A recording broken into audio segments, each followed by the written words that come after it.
Hi, my name is Eric Swahn. I'm highly involved in the motorsports industry. I own and operate ESR, EricSwahnRacing.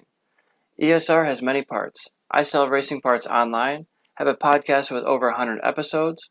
I'm a sponsored professional level racer, work as a motorcycle riding coach for multiple organizations, a race official, motorcycle test rider, and produce marketing and advertising for businesses. After hundreds of hours of podcasting, I'm interested in using my voice commercially for broadcasting, audiobooks, commercials, voice acting, and other opportunities that may arise. Please consider using me, Eric Swahn, for your next audio voiceovers. Head over to EricSwahnRacing.com for more information.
Hey, Hey, how's it going, Chris? good. How are you? Excellent. So this is a EricSwahnRacing.com podcast. I believe it'll be number 117. So thanks for coming on and talking to me for about an hour or so. Thanks for having me. For sure. And where are you guys located? What state and city are you in now? We're from Fairfax, Virginia. Okay. So not too far away. I'm in Michigan, so a little bit north of you guys. Yeah. And so yeah, this is podcast format. We can just have a conversation, talk back and forth, and see where it goes. And you can ask me questions. It's not so much an interview, just trying to share your story and see what it's about. Cool. Very good. And that sounds like you did a podcast earlier with Mark Miracle. Is that right? Yeah, I did. It was my first one. And what'd you think of that one? He's a good guy. Yeah, he is. He's really nice. It was interesting. It was a good experience.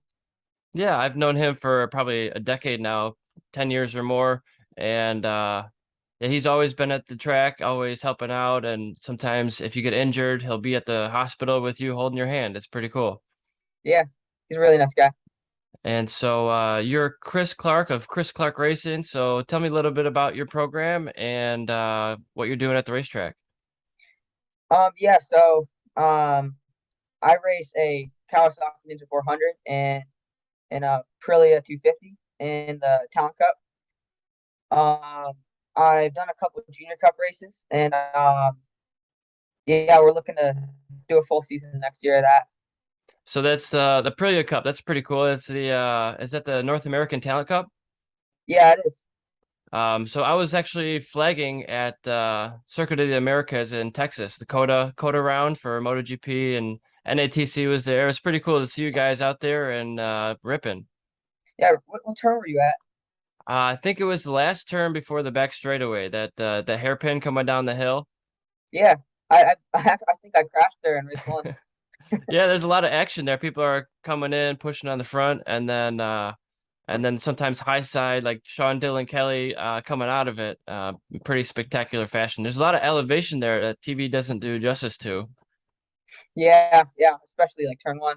Yeah, it's pretty nuts with those kind of hairpin corners. What do you think about those really tight hairpins? You know, it was it felt really wide because I was on such a slow bike. Yeah.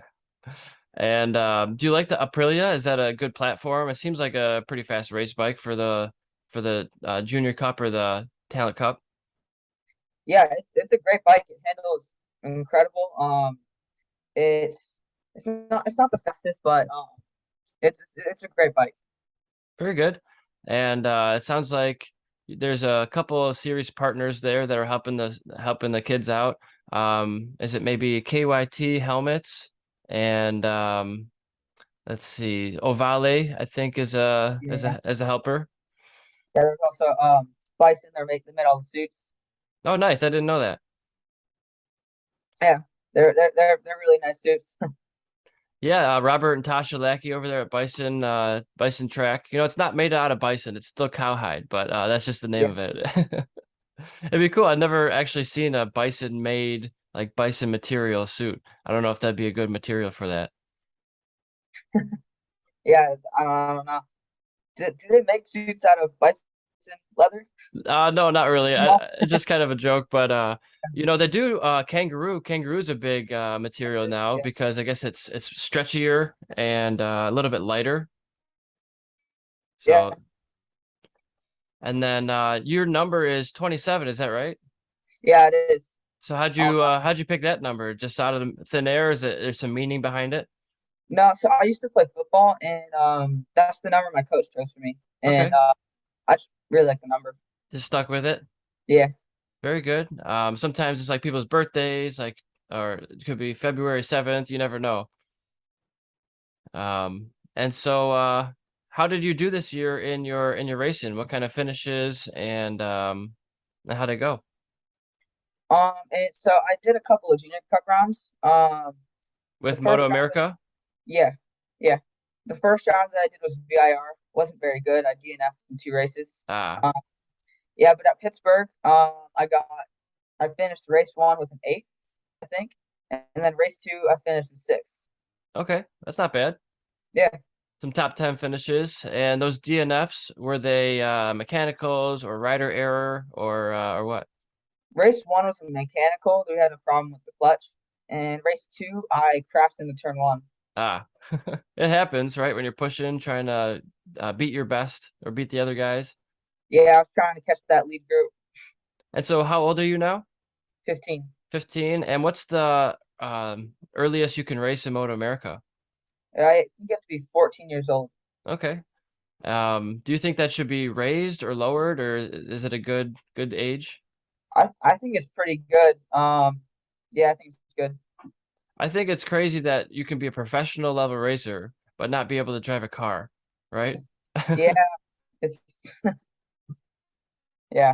Kind of goofy, but that's all insurance stuff, it seems like.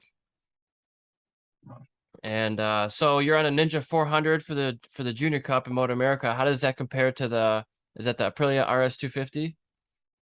The Aprilia RS250 SP. Yeah. Um, it's definitely is faster.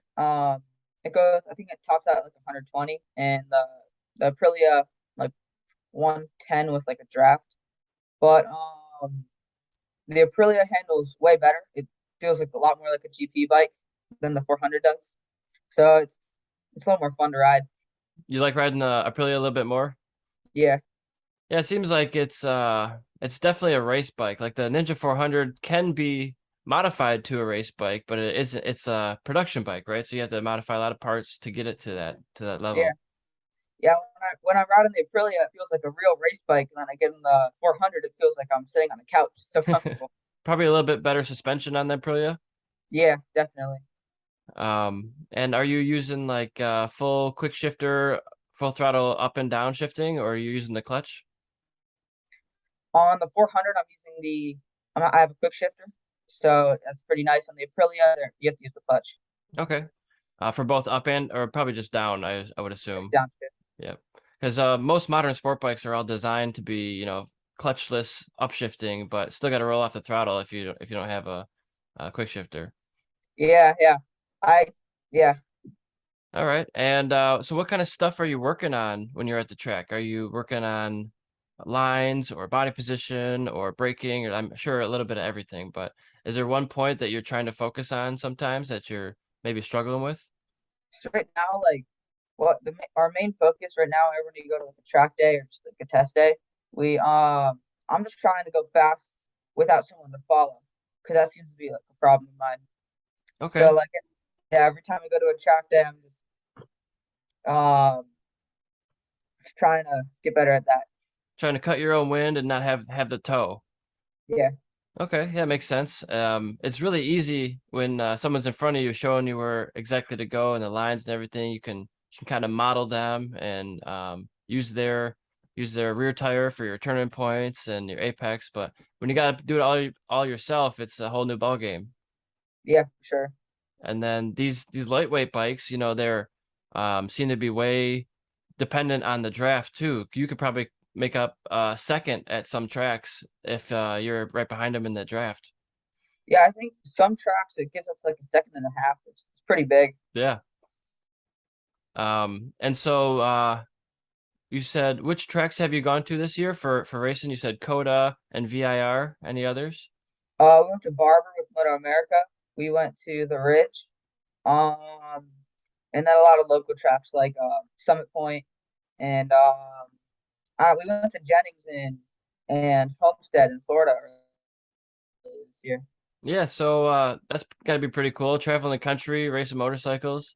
Um, how is the Ridge out in Washington? That must have been a pretty far drive. Yeah, I think it was about a 40-hour drive, Whew. and yeah, so we stretched it out over 2 weeks, so it wasn't that bad. We stayed at campgrounds. It was a lot of fun. Just traveling with your dad? Uh, yeah, a lot of like the really big stuff we take the whole family because we have the RV. Nice. So, but yeah, but I spent a lot of time with my dad in the car this year, traveling the tracks. Probably get pretty acquainted with each other, get talking about all different subjects for a 40-hour ride like that, I bet. Yeah, definitely. He doesn't stop talking. Um, yeah, it's funny sometimes you go with family members and they can be a little chatty, right? I went with my mom one time to the track and I wasn't trying to be rude, but I was just like trying to get ready for my session. I was like, Mom, you don't have to talk all the time. Like we could be silent too, and that's okay.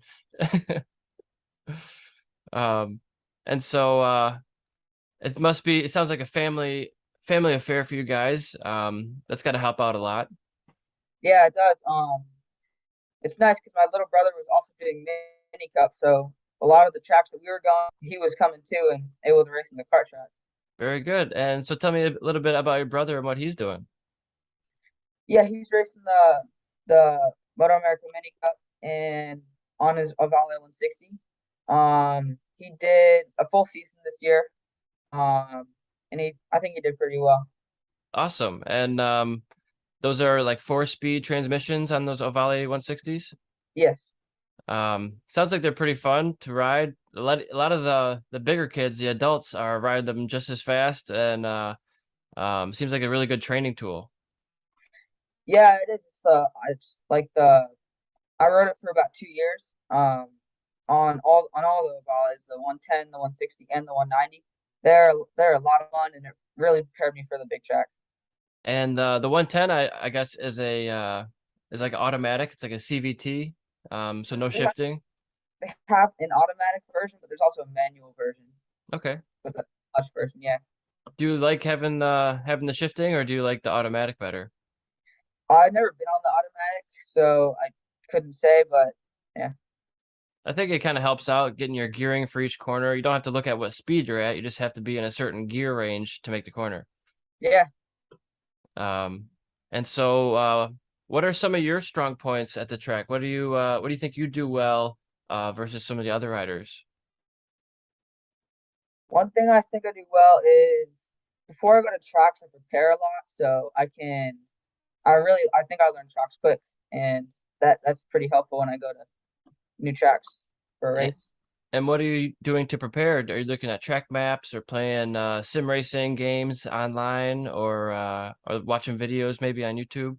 Yeah, I definitely do a lot of sim racing. That's a lot of fun. Yeah, I play like a set of Corsa, and you know, I download the tracks, and I take a lot of notes. I review a lot of data. Like if there's data available, we review it. We watch a lot of video and just have like a plan for when I go to a new track. Nice. Yeah, I use the same game, Assetto Corsa Competizione. It's like an Italian spelling, but yeah, it's like the current GT World Championship esports game. So I'm like, I gotta get good at this one. Yeah, And so they have most of the tracks on there, but probably not all of them, right? I there hasn't been a track yet that I've gone to that didn't have it yet. Yeah, they have a lot of tracks in there. Yeah, it's pretty cool. It's high level stuff. Are you using like a controller or like an actual wheel and pedals? I'm using a controller, but when I can, I steal my little brother's VR and wheel. Nice. Yeah. They can get expensive, but it's cool to have those, and it's really great. I think it's a great training tool myself. Yeah, it's really nice. Um, what kind of physical training are you doing to get ready? Are you doing a lot of cycling or running or weightlifting? So last year I joined my school's track team, and that was a lot of running. So I just, I kept doing that, just running. Yeah, a lot of cardio is probably really good. Gets your heart rate down when you're stressed on the bike, because you can get really agitated or really like what's the word? Things come at you fast when you're on a motorcycle, right? So you got to be able to prepare for that. Yeah, definitely. And so you're in school, I assume. What kind of stuff you're doing in school? So I'm doing online school now, and it's pretty nice because it's self-paced. So like when we go to like a big race weekend, I can just take off and then not have to worry about catching back up. That's pretty cool. You like doing the online stuff rather than in person? It's probably works better with your schedule. Yeah, it works better for my schedule. I don't really prefer it because in person is just more fun. Like there's people. Yeah. You probably don't get that same camaraderie with your classmates, but sounds like you're on a good path to maybe doing really well in racing. So sounds like that's a priority right now. Yeah, it is right now. But I gotta make sure I get school done. Yeah, for sure. Is there anything you want to go into or learn more about in school? Um, yeah, I really like math. It's like I feel like I'm good at it. Yeah, yeah, Just wait till you get to calculus. yeah. I'm in algebra 2 right now. I think I'm taking calculus pretty soon. Nice. Yeah, it's I always found that pretty difficult. It can if you don't understand the earlier concepts, it makes everything else more difficult. So, yeah, just keep getting good grades and stay in school. Um I hear engineers make a pretty good money and you could probably branch out into doing mechanical engineering with race bikes or cars or carts or a lot of different things. If you're good with math and computers and all that, uh, engineering seems like it's a pretty good job. Yeah, sounds pretty good. Um, for sure. And anything on your mind you wanted to talk about today? Um, no, not specific. I didn't really think about that. That's all right. Yeah, we could just talk about anything. Like what's going on in your personal life? Um, yeah, like since like racing and stuff, it's kind of coming to an end now because winter's coming. I'm just trying to just trying to find things to do because before like I always knew what I was gonna do. I was gonna be at the track, but like now it's pretty boring because like I'm just stuck at home. Right. Um, Yeah, it's a big shift, especially I mean Virginia, does it snow too much over there? It snow. We get like a good snow once every couple of years. It yeah. So for a while I was doing a lot of snowboarding. So Got a lot of racing and riding in the summertime, and then I'd kind of switch gears and do snowboarding. Also did a lot of hockey. So that's kind of a different cross training. You're using different muscles, but you're still staying active and getting staying fit. So some sort of hobby that's fitness related in the wintertime is good too, because then you're not so bored, and you find, you know, good healthy things to do rather than sitting on the couch or whatever. Yeah, I've always wanted to try snowboarding. It looks really fun. Never gone. Yeah, I mean, it can be dangerous, but so can motorcycle racing, right? So you just gotta know how to do it the right way. And the first couple of years I did it, I was just on my butt, falling over like all the time. So I remember I went out with a butt pad because my butt was getting sore from falling down all the time. But after you get pretty good at it, it's a lot of fun. I mean, it's kind of solo because you're going down the hill by yourself. But at the end of the run, you can usually meet up with a group of people and, take the chairlift back to the top. And as long as you're bundled up and you got those hand warmers in, it's not too cold. And, when you start moving around, you really start sweating. So you're sweating underneath all this clothing and coats and stuff. So start taking things off as you go because it gets too hot. But yeah, it's a pretty fun sport for sure. Um, and so tell me about some of the people behind you who are helping you out. I'm sure you got some sponsors in your corner. Yeah, I got yeah, I got some great sponsors. Like Carnes Performance, they built me all my bikes. I got Bison Track, they make all my leathers. They're really nice leathers. As I said, Mola helmets, they gave me a ton of helmets. They're really nice. They look great. Yeah, And I what's the got what's the brand of helmets? some Mola. Oh, Vimola. Yeah, that's a newer brand I've heard of recently. I think Travis Wyman is running that helmet too. Yeah, he is. Yeah, it's pretty cool. There's some new brands coming up on the scene lately that I've seen. So it's cool to see new manufacturers getting into it. And so you have multiple bison suits, probably one for the Talent Cup and one for other riding. Yeah, I have one for the Talent Cup. And I have one for Moto America. And what kind of patterns or designs do you have on those, Um, or different color schemes? Favorite color schemes. Yeah, we like. I think for the 400, for the Moto America suit, we went with like this, like Yamaha blue Yeah. and really cool green to go with it. Looks pretty nice. All right. Um, and let's talk about some of your competitors. Who out there do you always have your eye on? Who is like somebody you're like, oh man, I got to try to beat this guy. Um, I and well, so in the Talent Cup, there's like the whole like top eight. It gets there's some really close racing, so I guess the whole top eight I want to beat. Yeah. And then what about for Moto America? Um, Moto America, I've kind of been like I'm pretty new to that, so like no one really yet that I have my eye on, but I'm sure it'll come. Looks like Kayla Yakov is just killing it lately. Um, she is she's doing awesome, and it sounds like she's even been racing injured with a hurt knee or something like that. So that's always cool to see, especially a female doing well. Yeah, it's pretty cool, especially to see what she did in the R3 Cup this year. Yeah. Yeah, she went over to Portugal, right? And Yeah, got a podium, got second place in an international championship.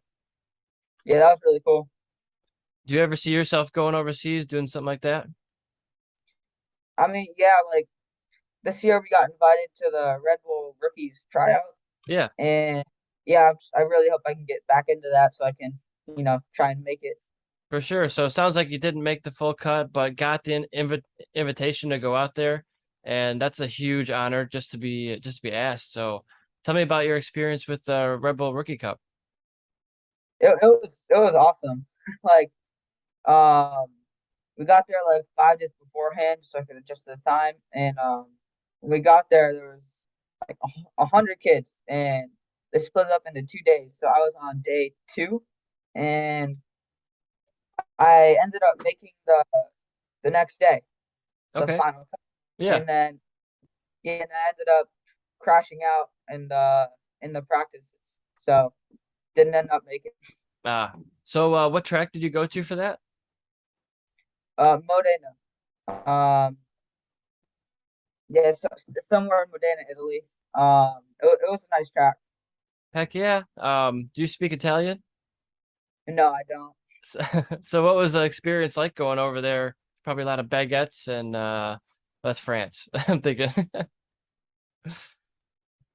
Yeah, like communicating with people is kind of an issue, but my mom speaks Spanish really well, so she was able to kind of communicate with them for us. Yeah, that's cool. Probably such a different culture. Everybody's super into motorcycles over there. Yeah, that was pretty cool. Like I saw people like wearing like MotoGP shirts, and you don't see that here. Yeah. That's their sport. That's their national pastime. It's I've never been to Italy or really overseas, but yeah, Italy would be definitely on the list for sure. Um so yeah, that's a pretty cool experience. And so you next year you're gonna do a full season of the Moto America Junior Cup, sounds like. Yeah, that's the plan right now. I'm I can't wait. And so does that include going to Daytona as well? If they do Daytona as like with Junior Cup, they didn't do it last year, so Okay, yeah, it's typically not a championship points event, but do you think that should be on the whole calendar? Do you think that should be a championship points event? It's kind of like a one-off, right? It's like a unique endurance style event. yeah. I mean, I don't see why not. They could do like yeah. I don't see why not. It's a pretty cool track, and I would love to ride there. And I think it'll make for some great racing. Yeah, it's always comes down right to the line. We had like three guys. I think it was Brandon Posh, Josh Hayes, and was it I forget the last guy, but it was like really close right at the line. It's usually a photo finish because you get all that drafting even in the big classes. Yeah, that was some nice racing. And it's probably really cool to ride the banking. You don't really get any other track in the country I can think of that has banking like that. Yeah, I would love to ride that someday. It's I've only seen pictures. Yeah. I've actually been there three times in the last year, just working as a track marshal, waving the flags and picking up bikes at the side of the track. So I went down there for the CCS Race of Champions in October, about a year ago now, and then I did the Moto America Daytona 200 round in March, and little between those two, I did the Arma Vintage Racing, vintage motorcycles. Um, and that was in January. So yeah, it's a beautiful facility. Um, you get to camp inside the track, which is cool. And they also had some flat track going on right outside the track. So it's cool to see them do flat track and be able to flag for that too. Yeah, it's been really cool. How was that? It was awesome, man. It's I once you turn 18, you have the opportunity to be a flag or track marshal. I know you're going to be racing most of the time, but I'd recommend to try it out because you see a whole new perspective of what's going on at the racetrack. And you're wearing a headset with a radio and a microphone. You get to talk to race control, um, and you hear all the facts from the track. So you, as a racer or rider, you really don't know what's going on in turn three if you're in turn seven. But on the radio, someone's like, "Oh, someone crashed," yellow flag, waving yellow, riders getting up, riders continuing. We call those a self cleaner. They get up on their own and continue without any of our help. We call it self cleaner. So get a lot of those. I say most of the crashes that happen are self cleaners, but then you get one. Oh, bike's laying in the middle of the track. It's in a bad spot, and they say shut it down. And then race control says red flag, all stations, red flag. And it's pretty cool to be a part of the action, and more importantly, to be able to make a difference and help out if something were to go wrong. Um, by putting the right flag out at the right time you could probably save some of his life or further injury. Um, and it's a cool way to make money by going to the racetrack instead of spending money racing. Yeah, yeah, that's really cool. So yeah, I've done 21 events as a marshal for MotoGP, for Formula One, IndyCar, Moto America, WERA, CCS. Like I keep going. North American Talent Cup. Um, and every organization is different. Every single one of them has slightly different flagging rules. So you just got to know what the right flag conditions are, um, and just go with that. What's your Go ahead. what's your favorite track to, like work at? So yeah, I've been to quite a few now. Is I there would is there say is there like that I would say that Circuit of the Americas is definitely one of the coolest ones I've been to.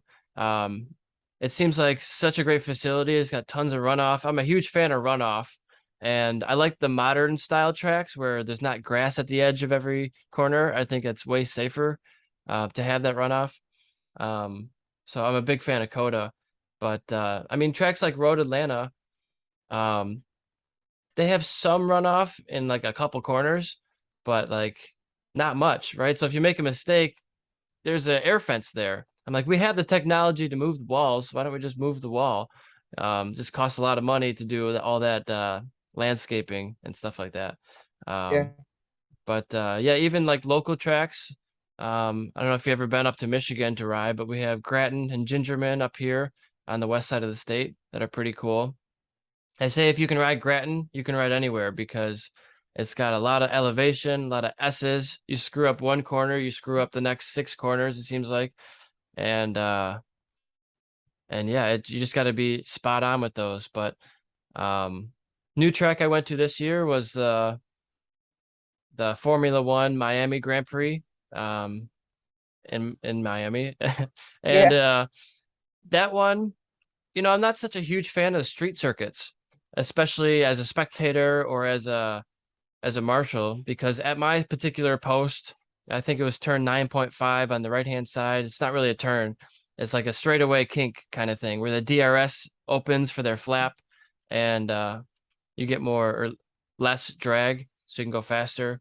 And since it's a street course, you can't really see much.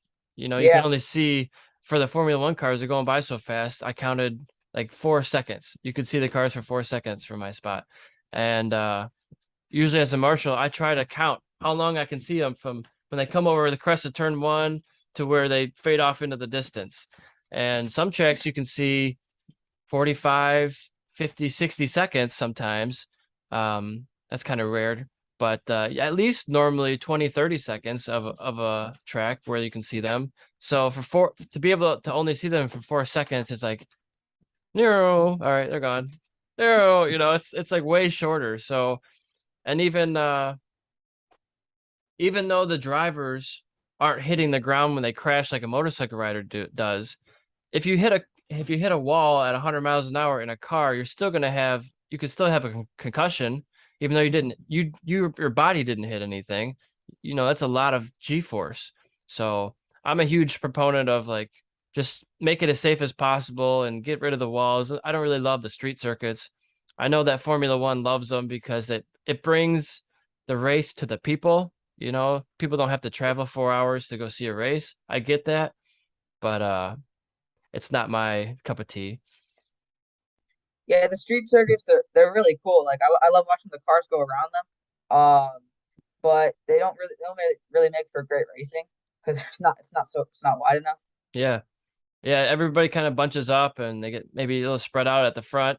But then you come into like lap traffic, and then that gets Yeah, difficult. And sometimes there aren't always great blue flags that are put out, so the back marker doesn't know he's getting get past. I mean, they should be watching, but they don't always get out of the way. yeah. What about you? What's one of your favorite tracks that you've been to, or maybe that you haven't been to? My favorite track is definitely Barber. Um, it's just like everything's like blind there, and there's so much elevation. It's really cool. It's super fast. Yeah, Yeah, Barber is one of the best facilities in the country. I was flagging there for Motor America this past, well, a couple month or two ago, and then I stayed for that Monday and did a sport bike track day as a coach. So I was coaching for them, and it had been quite a few years since I rode the track. It was before the repave, and felt just about the same. I was surprised, coming up the hill and what is it, turn 4? There's still a bump there. I'm like, they just repaved it. Why is there a bump here? But um, sometimes it's just the nature of the track and where all the cars are, with the downforce, they ripple the pavement a little bit. Yeah, Um, but yeah, then coming into Charlotte's Web right after that downhill braking zone, hairpin turn, it's uh it's pretty tricky, especially when you're going fast. It's easy to go off the track there. yeah.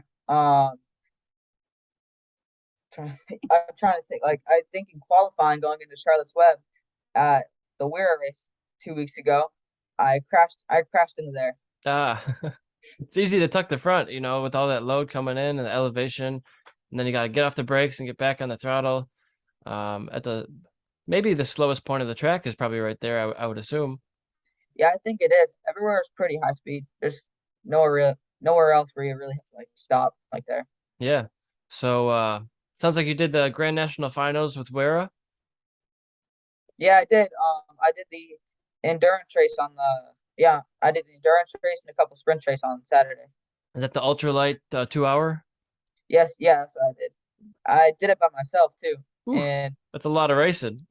and um, we had the soft compound on the tire too, and we did the whole race in the same tire. And Just one tire, yeah. by the end of the race, the cord was showing on it. Oh, I bet. Yeah. Isn't it amazing that you can still have grip when the cords are showing like that? Yeah, I was pretty surprised to see that it wasn't like that. Like it didn't feel that bad.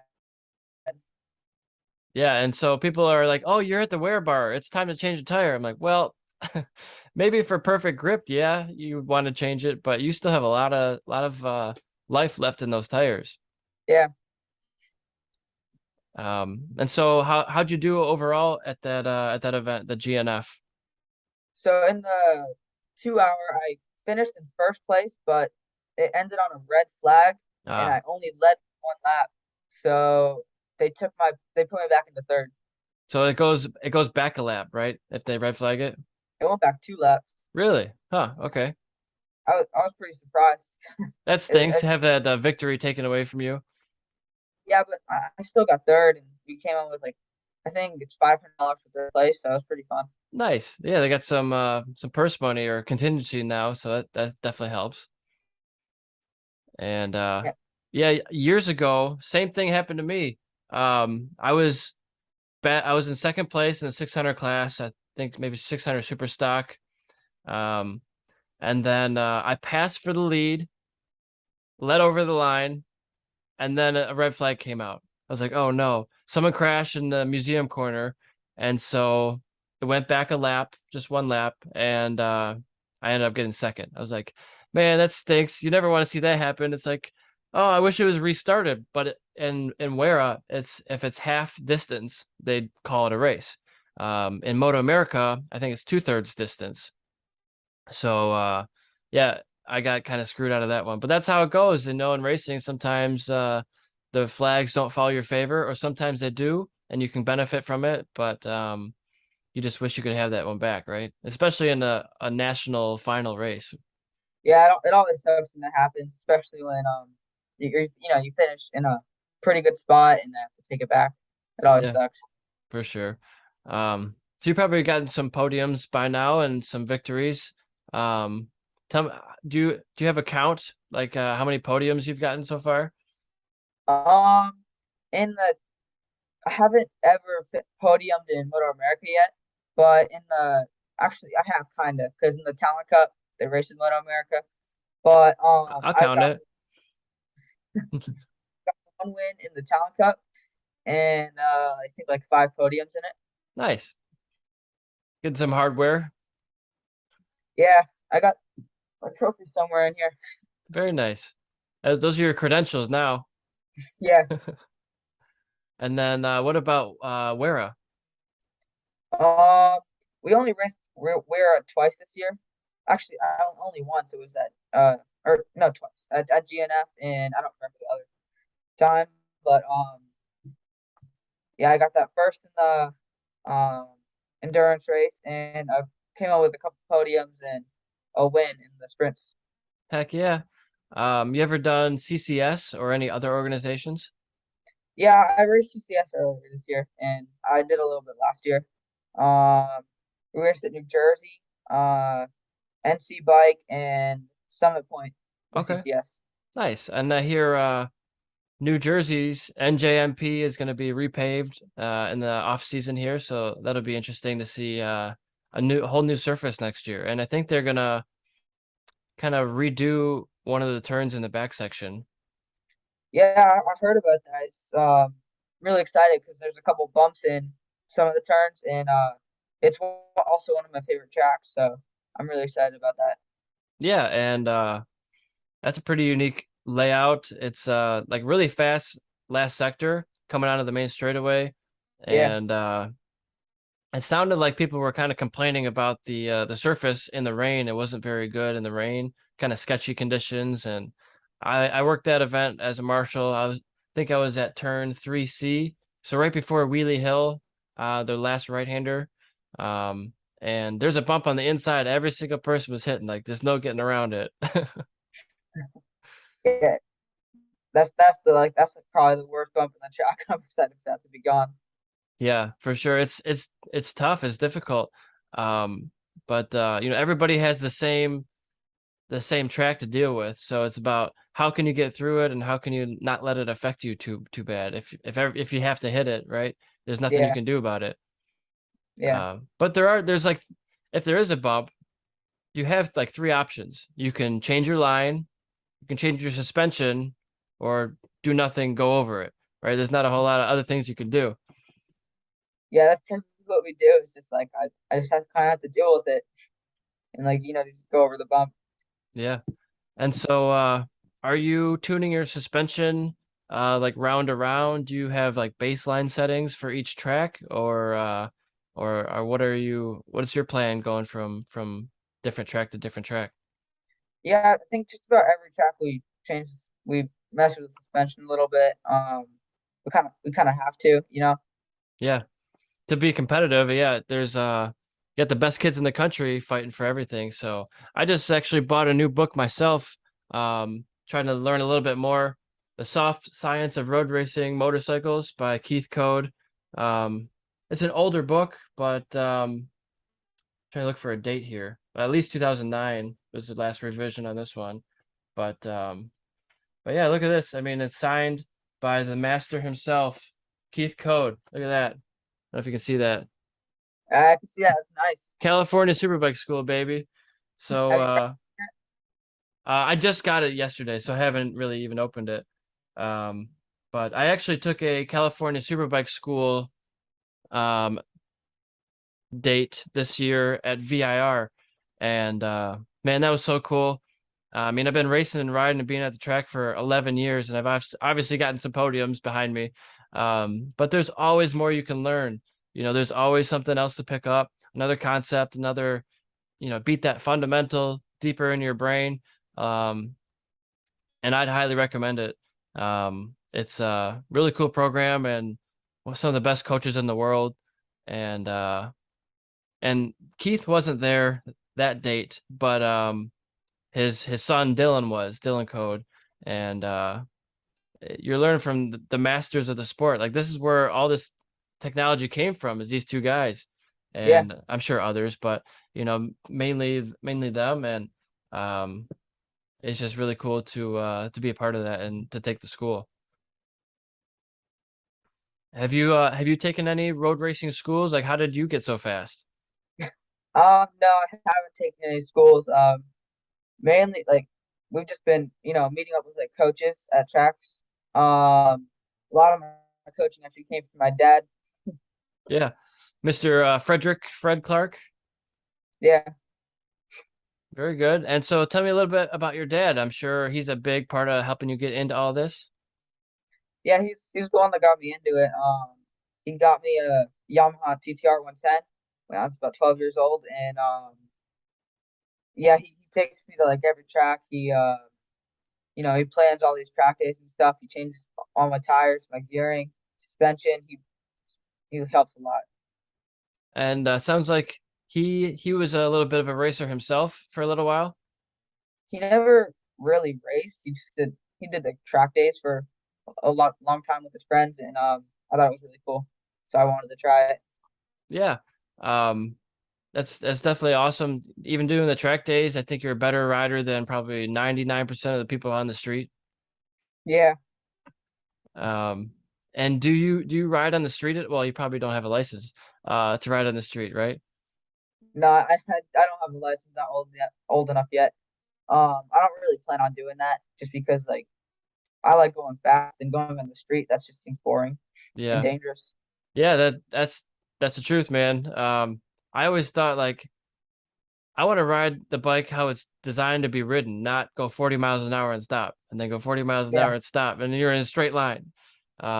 But it's fun just to go out and like, go to dinner on a bike, but you got to be careful because yeah, there might be a bus or a semi truck that doesn't see you or something like that, and it can be dangerous for sure. Um, but it's just oh, I was gonna mention when I was in Michigan, I don't know what the laws are from state to state, but in Michigan, I started driving at 14 and 9 months old. So we had a program where if you take driver's ed and all that, you can actually be on the road at 14, with parental supervision and all that. There's different rules to it, but um, yeah, some kids nowadays seem like they don't really care to get their driver's license, and they wait till like they're 18 or 19 or 20. I'm like, how could you do that? Like, I just need to have yeah, my freedom. yeah. I'm about to take my permit test in a couple of weeks, like 2 weeks. Actually, on my birthday. Nice. So you have been training and studying for that for driver's ed and all that. Sounds like. Yeah, and I kind of waited just a little bit because like my dad wants he wants me to drive our Sprinter van to all the tracks, and he keeps on telling me it's gonna be my first car. That's a good car for sure. It's my first car was a motorcycle. My brother had a car, so I was able to use his car. I didn't buy a car when I was 16. I bought a motorcycle. I bought a 2008 Kawasaki Ninja, uh which was a 250 at the time, 250cc bike. And yeah, that was a lot of fun. It was a street bike. I never took that one to the track. I rode I rode on the street for 2 years on my dad's scooter, which was a 250, no shifting. And then I rode the 2008 Cowie for about 2 years on the street with, 6 gears. Um, before I got a 600, and then quickly after getting a 600, I got in trouble for speeding. And actually, so here's a warning to you: if you go too fast on the street, they don't just give you a ticket; they take you to jail.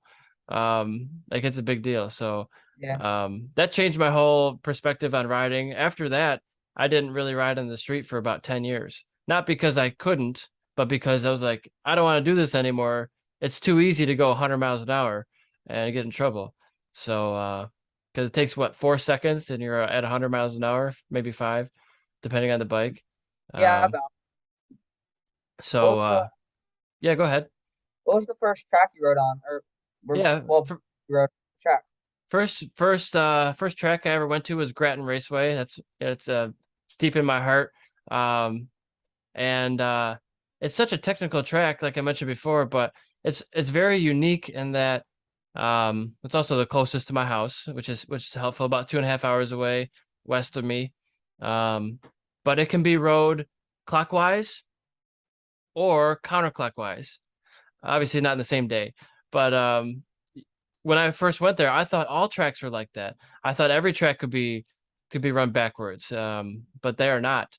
I don't know of any other track that's run backwards, actually, off the top of my head. I So, know of I know of one. It's in North Carolina, NC Bike. They oh yeah, sometimes is run that it. one? Yeah, Very cool. Usually, like it's guardrails are in the wrong spots for runoff, is the issue for not being able to run it backwards. But yeah. um, but yeah, so it was run forwards and backwards, and I think racing has only has switched it up to only do one direction now, but track days they still do two. Um, and that one I took my first bike that I rode on the track was another Kawasaki. I've had like 5 Kawasaki's and one Triumph, so I'm a Kawi fan. Um, but it was a 600cc. Um, actually, it was a '06 636 Kawasaki Ninja. And that was my street bike. That was the one I got in trouble for on the street. And I just took it to the racetrack. It wasn't that fast. It had like no modifications, it stock rear sets, and not didn't even have clip-ons. It was like the regular handlebars at first, and the regular exhaust, like street body work. I just taped up the lights and turn signals and took the fuse out, so the brake light wouldn't come on. And yeah, you can go to the track with a very basic machine. Doesn't have to be a race bike. I didn't have race tires. I didn't use tire warmers. I still had the kickstand on, like basic. And you just slowly progress and get better. And then I blew up my engine, um, maybe after a year, and just I ended up buying a new bike that season a couple weeks later because I started racing now. I'm like, I'm in the championship and I just blew up my bike. Now what? Like I don't have a spare engine. Um, and it was kind of older, so I was like, maybe I'll upgrade.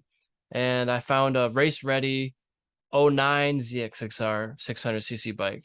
So a couple years newer with a lot more parts on it. It had full Olin suspension, front and rear shock. Um, and then it had, clip-ons, rear sets, and a full exhaust system, and had some fuel mapping, and it's been dynoed, like it was ready to go. So just jumping on a crappy bike and then going to a race bike, I dropped seconds immediately, and that's when I started to really go fast. Is when I got the newer bike, because I had been pushing for so long on the crappy bike. It's down on power on the straightaways, getting killed, and I think you should start on slower bikes because once you get the newer one, you're like, oh wow, I realized I was having to make up all my time in the braking zone and in the corners and corner exit rather than just relying on my engine. Yeah, And I think that really helped me progress is having a slower bike for a while and being frustrated about it, but having to work harder than everybody else in the technical points. So in the end, I think it did help me, but it was a frustrating experience for the first year or two. yeah. Yeah, I've been riding the 400 a lot, and like you said, like it's good to start on the smaller bike, and I'm gonna be riding a GSXR 750 pretty soon. Oh, heck So yeah. yeah, That's at exciting. yeah, I'm really excited for it. Just want to see like how being on the 400, the slower bike, has prepared me for it. It's going to be different lines. It's going to be totally different power delivery. Um, are you going on the 750 in hopes to move up to the super sport class soon? In a couple of years, we're riding the 750 just at like track days for the next year or so, and then in about 2 years we'll start racing it. Yeah, that's awesome. It's kind of a shame, I think, that the 600 class is going away in the pro level. Um, but people are still running the 600s just with modified engines a little bit more. Um, but yeah, the 750 seems like it's where it's at for the world stage and Moto America now. Um, and that's a tough class. You got guys like Josh Hayes, Josh Heron, um, multiple Superbike winning championship guys, and even international Moto 2 level riders in Moto America. So that really brings up the level. And you got guys like Tony Blackall out there killing it, and others. So it's even my buddy Carl Soltes from Michigan. He's a local guy. I used to race against him, and it's cool to see him out there and getting top tens and good finishes Yeah, for sure. So sounds like that's going to be pretty exciting for you in the next couple of years. So doing the full season next year, doing some training, and just kind of getting ready. Um, it's cool to see, man. I'm just trying to help tell your story and get you out there a little bit more. thanks. For sure. I think I'm just about to cross like 50,000 views on YouTube. Oh wow, So that's pretty big. yeah, it's slowly growing. This is episode like 117 now. So when you first start, it's like, oh, I only got 10 views on this video. It's like, oh man. But as you go, like it gets bigger and bigger, and um you just gotta reach. I've been reaching out to a lot of different people. So um I'm glad you said yes and wanted to talk. Yeah, thanks for having me. For It's a good. sure. Yeah, absolutely. And so I'm gonna be just doing some reading on this superbike stuff. Maybe I'll learn something from reading this book over here. Yeah, I think I have that book. I think I got it a couple years ago. I'm not Oh sure yeah. where it went. Yeah, I started with like the Twist of the Wrist, volume 2. That was my seminal, my go-to information for learning how to ride at the track. A Twist of the Wrist. It really helped me so much. Um, and it's cool to get the real school by going to them in person and getting that one-on-one feedback too. Yeah, Um, so you've been doing that Assetto Corsa. Is there any other games you've been doing on there to help getting ready at the track? Sometimes I use like the MotoGP or Ride 4, games like that. yeah, Ride 4. 'Cause they have a couple Moto America tracks on that. Yeah, I like riding the super bikes on that at like VIR. Yeah. Um, yeah, VIR is a pretty tough one. They have a couple different layouts. Like there's the full layout, which is a pretty long track, but Yeah, motorcycles don't use that one. I think we use the north course configuration for VIR. yeah, Um, and there's a ton of elevation there. There's the S's, and kind of screws me up is like turn 4 screws a lot of people up, but turn 3 you got to really let off the gas there. You can't. That's not a full throttle corner, just to yeah, be able to make it. So in the game, I remember crashing like 100 times. Like I know I can do this a little faster, but it's risky when you're doing it like that. yeah, definitely. I can't tell you how many times I've tucked the front into that turn. It's deceiving, right? It's like you think you can go faster, and then you run out of track real quick. Yeah, Um, So it's just about trying to find the limits, but not pushing over them, right? There's no reset button in real life. yeah. And one of the guys I just talked to, I just podcast with, is from Canada, from Montreal. I think his name is Suelio Almeida, and he is a professional sim racer for iRacing, which is similar to Assetto Corsa, just a different game. And he won the championship in iRacing in his class, and he eventually got the call from a real race car team to go race their car in the SRO Canadian Championship. And he he he made the jump, and by the end of the season, he did the full season, and by the end of it, he was scoring podiums, and I think he even won a race. So, and this was a guy with virtually zero real world car driving experience previously. So these simulators are so accurate that you can literally go from the simulator to real world professional level racing. And he said the first couple events he did, he was not up to pace. He was off a little bit, a couple seconds here or there at the track, but by the end of it, he's fighting for victories and podiums, and it's really cool to see that. And people say, "Oh, you're just playing video games." Well, kind of. Yeah, I mean, I'm going to take more risk in the video game than I ever would in real life because there is that reset button, but you just have a different mentality when you're racing for real. And racing for real in the video games is a good way to get that mentality going early. And turn down all the settings, the traction control, the ABS, all this stuff. I was gonna say wheelie control, but that's different machine. Yeah, But yeah, but yeah, it's super difficult. And with the wheel, I have a simulator in my living room, and with the wheel, it's it gives you something called force feedback. mhm, So you're going around a corner and you hit the curbing on the inside, you feel it rumble in your hands and the wheel shakes, and it's got a lot of force and strength behind it. So it's just like a real car. Uh, yeah. It's really cool how it's like so realistic. if only they had something like that for bikes. Yeah, it seems like it's difficult. I'd like to one of these days, but I haven't done it yet where put on a motorcycle game and then use the wheel. I don't know how that's gonna work. That'd be kind of different. But yeah, you need like I've seen them. I've seen them out there, but they're probably really expensive because now you have to have something that leans and it's gonna be able to stand the bike up when you get back on the throttle. It's gonna have to be Yeah. pretty interactive. Um, but they are out there, but they're probably like five figures, like probably 10 grand or something like that. They're not quite residential home ready yet. They're more like commercial models for businesses, I think. But technology is always getting better. Um, are you big into like technology and watching the improvements? Is there some point of technology that you like to see get better, or that is already there that you like that's out there, like quick shifters or these new engine configurations? Something that Um.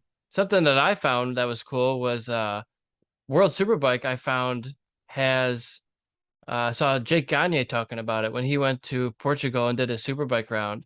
They have a transmission that is they have a switch. So if you don't want to be in neutral, like when you're shifting from second to first, sometimes you hit that neutral, and there's a switch that he has on the Yamaha that says, flip this down, you can never get in neutral. Flip it up, you cannot put it in neutral. I thought that was so cool, but I know that not every manufacturer has that. For example, Jonathan Ray at the last round that they were at in Argentina, he hit a false neutral on the Kawasaki and went wide in one of the turns and went from first place to the third or something like that. And I was like, wow, the Jonathan Ray doesn't have this technology on his bike, but the Yamahas do. So that's a huge benefit, I think. Yeah, that's really cool. I believe I saw something about that switch. Yeah. Um. Yeah, I'm surprised more teams aren't doing that. And now I just read the rules package for the latest release for Moto America, and they are allowing that transmission to be in Superbike class. I don't think it's in all classes yet. Maybe they will. I really think every single class should have that. It's like a safety issue, really. I mean, Yeah, it could save you from a crash, a catastrophic issue. Because if you go into a corner, you're expecting a certain level of engine braking, and it's not there. Uh, it catches people out a lot. And yeah, unfortunately, I've had that happen a bunch of times from having Kawasaki's. That's one of their bad points is the transmission sometimes break more than others. So having that would have probably helped me quite a bit. yeah. I bet. So that's actually 1 hour. We just did an hour. So is there anything else on your mind that you wanted to talk about? No, I think that's it. All right, very good. Well, thanks for coming on and talking to me for a little bit, and be sure to get this posted probably in the next day or so or a week, and be sure to reshare it and when it comes out. Okay. Yeah. Very good. Well, I'll see you at the racetrack, and have a good one. Yeah. All right, thanks. Thanks.